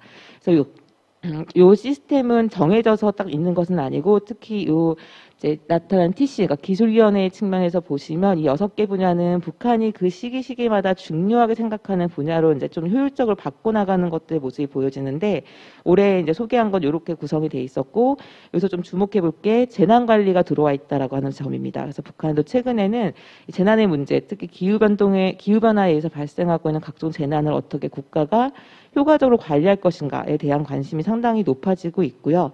그래서 2014년에는 북한이 이제 국가비상재해위원회를 만들어서 이제 매년 발생하고 있는 또 반복적으로 발생하는 재난에 대해서 자연재해에 의한 재난에 대한 것들에 좀 사전 대응들을 하기 위한 노력들을 하기 위한 시스템들을 만들고 있고 2019년에는 환경재난 관련한 부분들에 대한 이제 대응 전략들을 수립하는 것들을 하고 있다. 그 구체적인 내용은 밝혀지지가 않고 있는데요. 이제 그런 전략들을 수립하고 있는 것으로 보여지고 있습니다. 그래서 북한이 조금 주목해야 될 저희가 VNR에서 주목해야 될 내용들을 좀 간단하게 보여드리면 북한이 크게 4가지 요소에서 이제 핵심을 잡고 있는데 첫 번째가 식량과 영양에 대한 문제들입니다. 그래서 농업 분야에 대한 지속 가능한 발전에 대해서 좀 강조를 하고 있는데요. 일단은 가장 문제의식을 느끼고 있는 건 이 그래프에서 보여드리는 것처럼 식량의 곡물 생산량이 불안정하다는 겁니다. 그래서 지금 2019년 같은 경우는 북한이 목표로 한 700만 톤에 좀 근접한 모습을 보였지만 실제로는 그렇지 못한 경우들이 더 많고 이러한 문제 중에 가장 큰 것은 이제 그런 예상치 못한 자연재해, 그런 자연재해를 빠르게 복구하지 못하는 것, 그리고 이제 농자재나 곡물에 대한 종자 문제들 이런 것들에서 이제 좀 과학화 현대화가 되지 못했다라고 하는 부분들을 문제 의식으로 삼고 있습니다. 그래서 북한이 현재 추진하고 있는 것들 중에는 개간 사업과 그다음에 이제 그 BT 부분을 발전시킴으로써 종자 개발의 문제들, 그다음에 현장에 맞는 이제 좀 강한 종자로 개량하는 문제들에 대해서 관심을 갖고 있다라고 하는 부분이고, 이 부분을 최대한 효과를 갖게 노력하고 있고, 조금 더 다양한 종류의 생산량 증대를 위해서 이제 목축의 채소, 가수와 같이 좀 업종을 동반 성장시키는 이런 노력들을 좀 하고 있습니다. 근데 그런 부분에서 이제 북한이 밝힌 계획은 식량 자급자족 실현을 제1과제로 내세웠습니다. 그래서 이걸 위해서 이제 앞에서 말씀드렸던 것처럼 종자 문제와 과학화 현대화 과정들을 거치고 개간지 자체를 늘려서 생산 능력을 좀 확보하는 것들을 주되게 삼고 있는데요. 제가 주목하는 거는 그 중에 이제 농업과학과 기술발전 혁명이라고 볼 수 있습니다. 사실 이거는 남북이 농업 협력에 대한 이제 초기 시도에서도 조금씩 있었던 경험이 없는 분야는 아닌데, 근데 이런 분야가 좀 더 북한이 최근에는 좀 더 명확하게 농업 분야에서 무엇을 목표로 하고 있고, 특히 어떤 분야에서 협력이 필요한지에 대한 얘기들을 하고 있는데, 이런 부분에 특히 관심 있는 부분 중에 하나가 농업정보 시스템을 구축하겠다라고 하는 부분입니다. 그래서 북한이 지금 보여주는 전체적인 모습들 안에서 현황 분석에 필요한 데이터 구축이라고 하는 것들에 대한 관심을 상당히 높게 갖고 있고, 그거에 대한 필요성들을 얘기하고 있는데, 농업 파트에서도 마찬가지로 지금 이제 농업정보 시스템과 같이 현대화된 좀 체계들을 갖춰가려고 하는 것들에 대한 관심들이 상당히 높게 나타나고 있습니다. 그리고 보건 파트에서 나타나는 것들에 대해서는 간단하게 좀 살펴보면, 북한이 이 보건 파트에 대해서는 사실 작년 코로나19 이후에 상당히 많은 부분들을 소개하거나 설명을 했었는데, 그런 과정에서 북한이 이제 제도 자체는 돌아가고 있으나 그 안에서 나타나고 있는 한계로 지적되는 것들이 일단은 데이터 분석입니다. 그래서 실제로 북한이 WHO와도 더불어서 이제 이런 북한의 보건의료 관련한 데이터를 수집하고 분석하는 것들에 대한 것들을 꾸준히 사업을 추진해 왔는데, 여전히 지적되고 있는 것들은 이제 바로 질병률이나 주민들의 건강 상태와 관련된 것들에 대한 정보를 어떻게 분석할 것인가에 대해서는 취약하다라고 북한 스스로가 밝히고 있습니다. 그리고 또 하나의 특징은 이제 그 소위 말하는 개발도상국까지 나타나는 주요 사망 원인들은 감염성 질환이 강한데, WHO에서도 주목하고 있는 게 북한이 최근 비감염성 질환이 강화되고 있고, 그러니까 그에 따른 사망률이 높아지고 있는 것.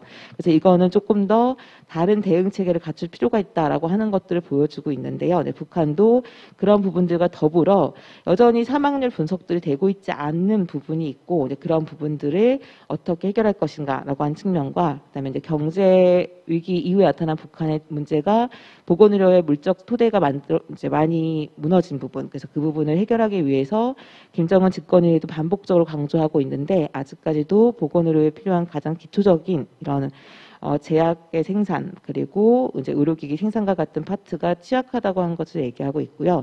또 한 가지가 보건의료 인력의 수적인 문제보다는 질적인 문제들을 얘기를 하고 있습니다. 그래서 실제로 이제 보건의료 인력들이 갖고 있는 서비스의 향상을 위한 재교육들이 필요하다라고 언급할 정도로 보건 인력의 이제 질적인 측면에 대한 보완들을 강조하고 있는데요. 그런 부분에서 이제 남북이 같이 보건의료 파트에서 다양하게 물론 많은 게 필요하지만 초기적으로 같이 할 수 있는 것들이 바로 이런 정보 데이터를 공동으로 수집하고 어떻게 분석할 것인가라고 하는 것. 또 하나가 이제 원격 교육 시스템들을 활용하거나 이제 좀 정례화시키는 방식으로 북한의 보건의료의 이제 그런 인적 인프라 구축들을 하는데 어떻게 함께 할 수 있을 것인가 등을 좀 같이 고민해 볼 수 있을 것 같습니다. 여기서부터는 좀 자세하게 설명드리기보다는 북한이 VNR을 제공하면서 거기서 나타났던 것 중에 협력의 필요성을 언급한 분야들만 좀 말씀을 드리도록 하겠습니다. 그래서 에너지 접근과 관련한 부분에서는 첫 번째 목표 7에서 보시면 여기서는 일단은 그 지표 설정을 하는 거에 국제 표준에 맞춰서 지표 설정을 할 수 있어야 되는데 협력이 필요하다라고 얘기했었고, 재생에너지 확대에 대한 의지들은 상당히 강하게 보이고 있습니다. 지금 10% 정도가 되고 있는데 오히려 이제 전력 수요나 1인당으로 따지면은 재생에너지에 대한 것들의 활용도가 떨어질까, 비중이 약간 줄어든 부분들 때문에 북한이 좀 더 확대시키기 노력들을 하겠다라고 밝히고 있고요. 그다음에 목표 8에서 과학기술과 국가경제 관련한 인프라에서는 여기서 주로 얘기했던 거는 탄소 배출량을 절감시키는 것인데 이 과정에서는 자신들의 목표가 있긴 하지만 국제사회 협력을 받을 수 있다고 한다면 좀 더 그 목표를 크게 잡고 좀 더 적극적으로 추진할 수 있을 것 같다라고 해서 이 CO2 문제에 대한 해결 과정에서의 협력들을 강조를 하고 있습니다. 그리고 목표 11은 아까 잠깐 말씀드렸던 것처럼 재난 관련한 문제들인데요. 이 재난 관련한 부분들에 있어서도 위험관리 시스템들에 대한 국제교류들의 필요성들을 얘기를 하고 있습니다. 그래서 자신들이 스스로 하시는 것도 있지만 국제협력을 통해서 공동대응의 방식들에 대해 관심들이 높고 그다음에 데이터 구축을 통한 현안 분석에 있어서도 국제협력들이 좀 필요하다라고 밝히고 있습니다. 목표 12는 북한의 경제와 관련된 파트인데 이 중에서 환경과 관련된 것에서는 재자원화 문제입니다. 그래서 폐기물에 대한 것들을 재활용하는 것들을 북한이 최근 한 3년에서 5년 사이에 가장 사활을 걸고 있는 이제 그 정책이기도 한데요. 이거는 환경보호 측면에서 중요하다라고 얘기를 하고 있는데 실제로 북한의 정책적 의지에 비해서 이번에 밝혀진 VNR을 보고 있으면 폐기물을 측정하고 이걸 어떻게 재활용하는가가 국가 차원에서 아직까지 데이터로 관리되지 못하는 부분들이 좀 보여지고 있습니다. 그래서 이러한 부분에서 이런 폐기물 처리와 관련한 부분의 협력들의 필요성들을 언급을 하고 있습니다. 그래서 바로 이러한 부분들이 좀 더 주되게 주목해야 될 부분이고, 그다음에 기후 변화와 관련한 부분에서도 나타나는 것들은 이제 결국에는 감축 계획들을 세워 나가는데 이것을 자신들이 해나가는 것도 있지만 국제사회 트렌드에 맞게 업데이트할 필요가 있다라고 밝히고 있고요. 그다음에 해상과 육상 그리고 숲에 관련된 거는 대부분 다 지속 가능성들을 얘기하면서 이 부분에 대해서는 오히려 이제 이런 이걸 어떻게 현재 상황을 평가하고 분석해서 관리할 것인가에 대한 시스템적인 부분 안에서 이제 시스템 자체를 만드는 것들이 지금은 필요하다라고 밝히고 있습니다. 공통적으로 지속 가능성과 국제적인 룰을 지키겠다라고 하는 것들이 북의 얘기라고 볼 수 있습니다. 그래서 이제 이런 부분들을 봤을 때 결국 남북이 같이 한다고 했을 때 지금까지 말씀드린 VNR의 핵심들은 기후변화나 환경 생태를 중심으로 말씀을 드렸지만 북한 전역을 대상으로 북이 얘기를 하고 있는 것이고 그중에서 좀 추려본다고 한다면 북한이 이제 VNR 속에서 강조했던 것들은 식량에 대한 부분들, 그다음에 사회 개발 시스템들을 만드는 것, 그리고 이제 지속 가능성과 회복력을 갖춰 나가는 것, 그리고 마지막에 데이터를 어떻게 관리 개발할 것인가, 이 네 가지가 북한에 주는 관심사로 좀 추릴 수가 있겠는데요. 그런 것과 연계시켜서 DMZ에서는 어떤 방식으로 가야 될 것인가 생각해 본다면 그 세 가지 조건들을 좀 갖출 수 있어야 된다 생각이 듭니다. 일단은 평화적 이용을 할 수 있는 평화지 대화가 필요할 것이고, 그다음에 환경과 생태계를 보존하면서 어떻게 이것을 활용할 것인가, 그리고 인근 지역에 갖고 있는 DMZ이기 때문에 갖고는 가능성도 있지만 DMZ이기 때문에 여태까지 이제 좀 억눌려 왔던 이런 지역 경제 활성화의 문제들도 함께 고려될 필요가 있다라고 보여지고요. 그랬을 때 고려한다고 하면 결국엔 평화적인 이용과 지속 가능성을 담보하기 위해서는 좀 비상업적인 방식, 비상업적인 영역들부터 협력 사업으로 하나씩 단계별로 추진해 볼 필요가 있지 않을까라는 생각이 들고, 지속성을 갖추기 위해서는 국제 협력으로서의 확장 가능성을 갖출 수 있어야 한다라고 하는 것이고요.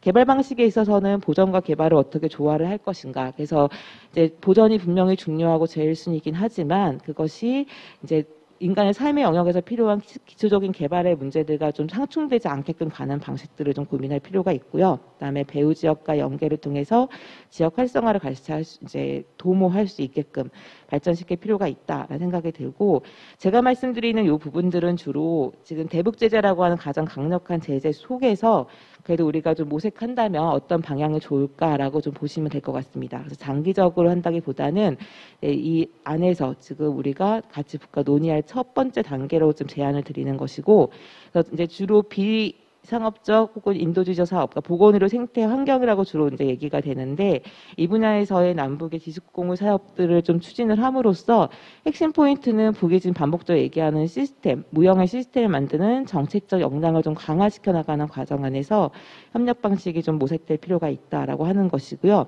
중장기적으로 같이 본다고 한다면 기술교육 협력을 통해서 나중에 산업단지나 산업협력에 필요한 기초적인 무형의 인프라들을 좀 갖추는 것들을 제안을 하려고 합니다. 그래서 가장 필요한 기술 협력의 분야가 어디인지, 그리고 거기서 어떠한 기초 연구를 공동으로 진행할 수 있는지를 찾아내는 그런 것들의 교류의 공간을 DMZ로 좀 활용하는 게 어떨까 생각이 들고, 그래서 전문가들을 양성하고 인재 육성을 하는 것 같은 이제 교육 협력 협력에 함께 병행해서 목표로 이제 좀 제한됐을 필요가 있다라는 생각이 들고요.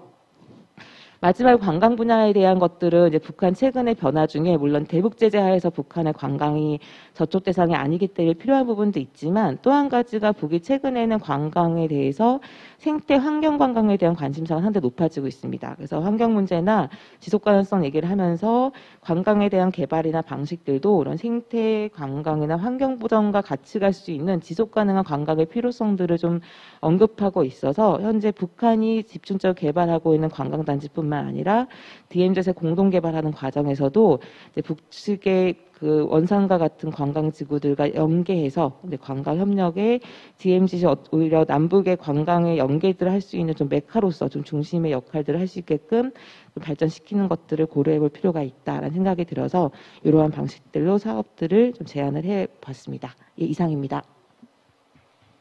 네, 감사합니다. 네 분의 발제가 끝났는데요. 원래 예정된 것보다는 이제 발제가 좀 길어지긴 했지만 이 주제 자체가 서로 보완적이랄까 또 어떤 논쟁점을 갖고 있는 주제가 아니기 때문에 어떤 깊이 있는 토론을 하기는 쉽지는 않을 것 같고요.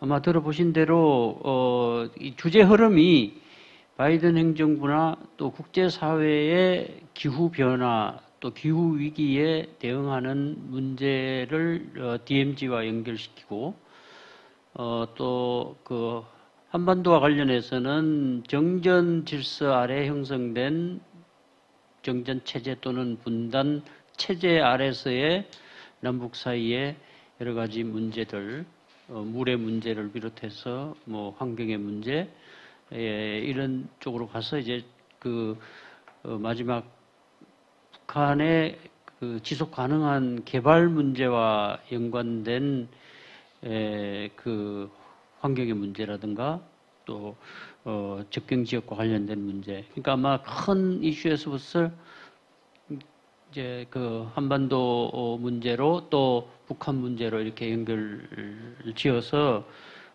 주제 흐름은 비교적 그렇게 연관성을 갖고 있는 것 같습니다. 근데 이제 앞에 그 오늘의 큰 흐름은 그 기후 변화랄까 또 탄소 중립이라는 글로벌 이슈, 세계적인 현안과 관련지어서 이제 한반도 여러 가지 문제를 DMZ와 연결해서 어떻게 풀어나갈 것인가 하는 부분인 것 같습니다. 그래서 이영선 교수님께서는 재생에너지를 활용한 남북 협력의 문제, 그러니까 이게 아마 새로운 남북 관계 협력 모델을 고민해봐야 된다. 과거에 남한의 자본과 기술을 북한의 토지와 노동과 결합하는 그런 그 방식에서 이제는 100% 재생에너지를 활용한 지식 집약 산업을 기초로 하는 친환경 고부가가치 산업과 관련된 협력 모델들을 접경 지역 또는 그 DMZ와 관련해서 이걸 풀어나가야 되지 않는가 그런 그 말씀을 하신 것 같고요. 그다음에 이제 김소희 사무총장님께서는 그 생물 다양성 보존이라는 관점에서 환경 문제라든가 탄소 중립 문제를 해결해야 하는데 그러려면 남북 사이에도 또 세계적으로 생명 공동체를 회복해 나가야 된다.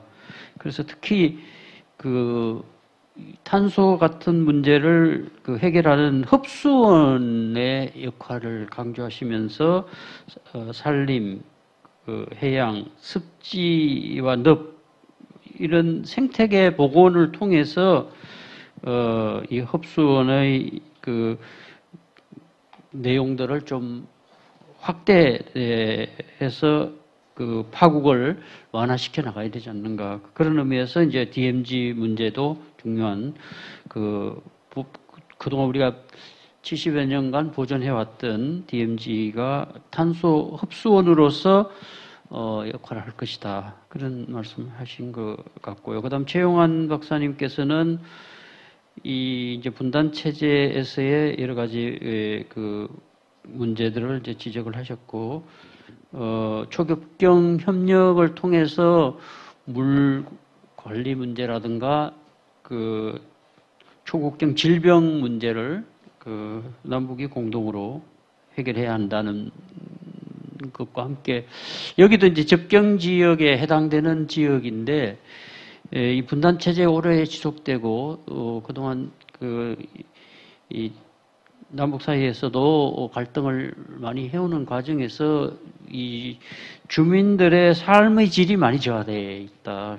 그래서 빨리 이제 정전 체제를 평화 체제로 전환해서 주민들의 일상이 편안해져야 되는데 뭐 아시는 대로 지금 한반도 문제는 핵 문제가 앞에 걸려 있어서 비핵 평화 이렇게 많이 얘기했는데 지금 오늘 여기 주제는 핵은 빠지고 이제 생태 평화 이런 이제 우리가 코로나를 경험하면서 일상의 평화가 무엇보다 중요하다는 그런 이제 내용이 되는 것 같습니다. 그다음에 이제 최원주 박사님은 주로 이제 북한이 비교적 솔직하게 자기들의 현재의 그 경제 상황이랄까 그런 문제들을 자발적으로 보고서를 내놓고 지속 가능한 개발을 이제 모색하는 여러 가지 문제들. 그러니까 그동안 우리가 남북 협력이라든가 이런 부분에서도 또 핵 문제 해결 과정에서도 동결대 보상 이런 방식으로 또는 그 일회성 지원 대북 식량 지원 이런 거 많이 했지 않습니까? 그런데 이제 그런 그 일회성 지원이 아니라 지속 가능한 발전, 개발 이런 목표를 가지고 스스로도 이제 뭐 경제 개발 계획을 수립하고 제재 아래서 자력 경쟁 방식으로 어떻게 이걸 풀어나갈 것인가 이제 고민하고 있지만 사실상 먹는 문제 해결도 지금 어려운 상황에서 뭐 탄소 중립이니 배출권이니 이런 문제는 아마도 북에서는 호화로운 얘기일 수도 있다 이렇게 생각할지도 모르겠습니다. 그러니까 지금 선진국들은 이미 많은 그 개발을 통해서 자기들은 선진국에 올라와서 지금 이제 당면한 문제를 해결하기 위해서 이제 탄소 중립과 관련된 여러 가지 정책들을 펴고 있지만 후발 국가들은 지금 뭔가 하려 하는데 다시 이제 그런 국제적인 규제 레짐이 생기게 됨으로 해서 어려움을 이제 겪는 그런 과정에 있는 것 같습니다. 그래서 어쨌든 북한이 관심 갖는 부분은 생태, 평화, 또 관광 이런 것과 관련해서 뭔가 좀 활로를 찾아보려고 하다가 코로나라는 문제가 이제 생겨서 다시 지금 어려움을 이제 겪고 있는 그런 상황인 것 같습니다. 그래서 지금 제가 네 분의 발제에 대해서 제 식으로 그냥 간략히 조금 언급을 해드렸는데 5분 정도 남았습니다. 그래서 혹시 이 발표자 중에 그 발표 과정에서 좀 미흡했다거나 아니면 추가적으로 좀 다른 분의 의견을 들으시고 말씀하실 내용이 있으면 해주시면 좋겠습니다. 그러면 마무리 말씀으로 한 1분씩 하시는 걸로 해서 마무리를 짓도록 그렇게 하겠습니다. 그러면 이영선 교수님부터 한 말씀 해주시고 마치도록 하겠습니다. 예, 저는 뭐 오늘 말씀드린 내용과 관련된 추가로 드릴 말씀은 없고요. 다만 이제 우리 좌장 선생님께서 요약해 주신 것대로 한다고 그랬을 때 많은 분들께서 말씀하시는 것 중에 하나가 북한의 1인당 GDP가 지금 1,300달러밖에 안 되고 기술 수준도 굉장히 취약한데 남한이 가지고 있는 국제 경쟁력과 그 높은 기술 수준과 더불어서 같이 발맞춰서 협력하는 게 가능하냐? 이 사실은 굉장히 이 발전 경제학 같은 데에서는 오래된 논제인데요. 요거에 대해서 제가 간단하게 한번 제 생각을 말씀드리겠습니다.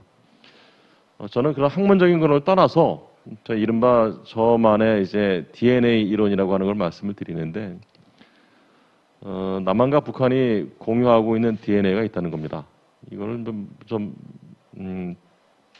배경을 말씀을 드리면 여러분들 십몇 해 전쯤에 뉴스에서 많이 등장했던 것이 북한산 주변에서 멧돼지가 출현을 해서 민가에 있는 사람들이 많은 피해를 본다 그래가지고 그걸 어떻게 좀 막을 수 있을까라고 해서 재미있는 실험을 기자들이 한 게 있었는데 멧돼지 우리에다가 뭘 하나 던졌어요. 그랬더니 멧돼지들이 뭐 어떤 멧돼지는 뭐 코를 박고 막 오줌 싸고 막 간질처럼 자빠지고 막 이런 멧돼지들이 있었는데 그게 뭐냐 하면 호랑이의 배설물을 던진 거였습니다. 호랑이가 없는데 멧돼지가 어떻게 그런 반응을 하나요? 그러니까 면면이 이어지는 DNA가 있는 겁니다. 이 한반도에서 사람이 살기 시작한 것을 수백만 년 됐다고 봤을 때 남북한이 분단된 70년의 세월이 도대체 사람 100년 인생으로 놓고 보면 제가 계산해 보니까 한 10시간쯤밖에 안 되는 것 같아요. DNA가 공유하는 실제 사례를 하나 말씀드리겠습니다. 여러분들 전 세계적으로 자기 가계 소득 가운데 사교육비로 쓰는 비율을 보면 대략 2%에서 3%입니다. 남한이 대략 12% 씁니다. 2016년도인가 서울대학교 평화통일연구소에서 매년 탈북하는 사람들한테 설문조사를 해가지고 탈북 직전에 북한의 사회경제상을 질문한 게 있는데 그 질문 가운데 한 항목이 이거였습니다. 당신들 당에서 받는 공식적인 월급 말고 장마당에서 버는 거 다 포함해가지고 그 가계소득 가운데에서 사교육비를 얼마나 쓰는가. 전 세계 평균이 2%에서 3%고요. 남한은 12%입니다. 북한에서 몇 프로 사교육비로 쓴다고 나왔을 것 같으세요? 12%입니다. 남한이 잘하는 전기, 전자, 자동차, 반도체, 석유화학, 제가 말씀드린 이와 같은 그 DNA 이론의 가능성을 놓고 보면 굉장히 잘할 수 있는 여지가 있다. 이렇게 말씀을 드리고 마치겠습니다. 예, 다 말씀을 하시기가 좀 어려운 시간이 돼가지고 짧게 한 말씀씩만 하고 마치도록 하겠습니다. 네. 3분 남았습니다. 네, 앞서 기후변화 당사국 총회에서 92년에 시작된 기후변화 당사국 총회에서 온실가스 감축 기술을 엄청 강조했습니다. 우리가 마치 기술 개발을 해서 기후변화에 할 수 있을 것처럼 이렇게 희망적인 메시지를 던졌지만 실제로 그렇지 못했고요. 인류는 그동안 더 많은 온실가스를 배출했습니다. 그래서 지금 탄소 중립을 강화하면서 산림이나 이런 흡수원들을 강화되는 게 지금의 기후변화 당사국 총회에서 논의되는 주제가 그쪽으로 흘렀다라는 걸 다시 한번 말씀을 드리고 네. 올해 글래스고 회의의 가장 중요한 안건은 그래서 산림과 탄소 시장 메커니즘이라는 부분인데요. 그 탄소 시장 메커니즘은 말씀 주셨던 개도국에 지원할 수 있는 가장 큰 메커니즘입니다. 그걸 활용해서 저희도 DMZ라는 이 공동 협력을 글로벌로 좀 끌어올려서 국제사회에서 논의될 수 있는 장으로 만들었으면 하는 바람이 있어서 말씀을 드렸습니다. 고맙습니다. 최영환 박사님 한 말씀만 해주시면. 예. DMZ의 평화적 활용이나 협력과 관련돼서 제일 큰 문제는 사실은 북의 수용력입니다. 지금까지 북한은 DMZ에서 뭔가를 한다고 하면 대부분 우리가 의미 있다고 생각하는 것들은 분단 고착화다라고 해서 반대를 해왔고 북이 관심을 보이는 것들은 단기적으로 얻을 수 있는 이익이 굉장히 분명한 부분이었습니다. 그래서 DMZ의 가치를 보는 남의 관점과 북의 관점이 굉장히 달라서 북을 설득하려면 단기적으로 당근을 제공해야 되지만 그건 대부분 어마어마한 개발과 연결되어 있는 것이기 때문에 이 부분을 어떻게 조화시킬 건가에 대한 좀 중장기적인 고민이 필요할 것 같습니다. 네, 감사합니다. 네, 최원주 박사님. 딱 한마디만 하시면 되고. 네, 진짜 간단하게 하겠습니다. 작년 코로나19의 이제 과정에서 사실 전 세계가 목도한 것은 각자 도생의 삶으로서 인류를 구할 수 있는 것이 아니라 연대 협력을 통해서 장기적으로 보다 더 나은 삶을 지향할 수 있어야 된다고 하는 게 중요한 좀 교훈이었다 생각하고요. 그것을 남북으로 좁혀 본다면 결국 남과 북이 향후에 계속 나타날 수 있는 불안정한 여러 가지의 공동 대응이 필요한 사안들에 대해서 어떻게 대응해 나갈 것인가라고 하는 것을 DMZ라는 공간을 통해서 과거에는 갈등과 반목의 공간이었지만 이제는 협력과 연대의 공간으로 탈바꿈을 시킴으로써 보다 나은 한반도를 만드는 데 중요한 이제 하나의 출발점을 여기서부터 해나갈 수 있을 것으로 생각이 됩니다. 이상입니다. 네, 감사합니다.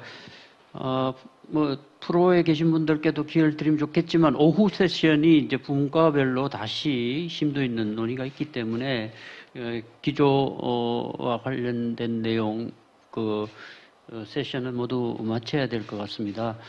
어쨌든 지금 이제 모든 문제가 남북 사이나 한반도 문제는 남북 사이에 긴장이 풀리고 또 그동안 합의했던 내용들이 잘 이행돼야 실현할 수 있다.